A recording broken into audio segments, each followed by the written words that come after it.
আসসালামু আলাইকুম, আশা করি ভালো আছেন। তো বন্ধুরা, বিশ্ব ইজতেমার আখেরি মোনাজাত পাইনি, তাতে কি হয়েছে? তবে সাংবাদিকেরা কিন্তু একজন আরেকজনের সাথে মত বিনিময় করতেছেন, অর্থাৎ দর্শক আর সাংবাদিক। এই দৃশ্যগুলো হঠাৎ করে যখন চোখে পড়লো তখন একটু ভিডিও না করে আর থাকতে পারলাম না। এদিকে সকালবেলা না যাইতে পারলে এভাবে আমরা টিভির মধ্যে আখেরি মোনাজাত সম্পন্ন করেছি। পাশাপাশি দেশ ও দেশের মানুষের সুস্বাস্থ্য কামনা করে এবং সবার মঙ্গল কামনা করে আল্লাহর কাছে প্রার্থনা করেছি। ঠিক 9টা 15 মিনিট থেকে 9টা 45 মিনিটে আখেরি মোনাজাত সম্পন্ন হয়। তো বন্ধুরা, আপনারা কিভাবে আখেরি মোনাজাত করেছেন একটু কমেন্টস করে জানাবেন। এদিকে যাওয়ার সময় কিন্তু বড় বাবু বলেছে, আব্বু আমি তোমার সাথে আখেরি মোনাজাতে অংশগ্রহণ করব। তারপর তাকে আমি এভাবে পাঞ্জাবি পরিয়ে সুন্দর করে ওকে আমি আখেরি মোনাজাতের উদ্দেশ্যে রওনা দিয়েছিলাম। তৎক্ষণাৎ মূলত রাস্তার অবস্থা ঠিক এরকম মোটামুটি ফাঁকা হওয়া শুরু হয়েছিল, যার কারণে আমাদের দুই বাপ্পাড়ার কোনো প্রকার ত্রুটি হয় নাই। তবে অন্যান্য বছর কিন্তু তীব্র যানজট থাকে এবং মানুষের পারাপারি ব্যাপক থাকে। এই বছর আমরা সবাই শেষে যাওয়ার কারণে এরকম করে কোনো গেদাগেদিতে পড়তে হয় নাই। আমাদেরকে মূলত এই জায়গাটা একটু বেশি পরিশ্রম করতে হয়েছে। নিরাপত্তার জন্য এই জায়গাটায় মূলত ব্যারিকেড দেওয়া আছে। মজার ব্যাপার হলো বন্ধুরা, পাবলিক তো আর তা মানে না। পাবলিকের কথা হলো ব্যারিকেডটা ভেঙে দেন, আমরা রাস্তা ক্লিয়ার করে যাইতে পারি। আমরা মূলত যে জায়গায় আছি এটা হলো ঢাকা ময়মনসিংহ মহাসড়ক মেইন রাস্তা। আমার মনে হয় বন্ধুরা, যতগুলো মানুষ হলো টোটাল যদি হিসেব করা যায় মিনিমাম 30 লক্ষ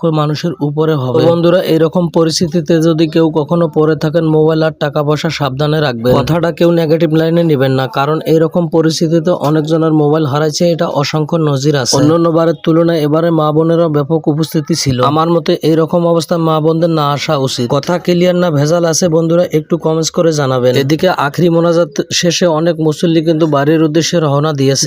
যাদের মাথায় ব্যাগ দেখতে পাচ্ছেন তারাই মূলত বাড়িতে যাচ্ছেন।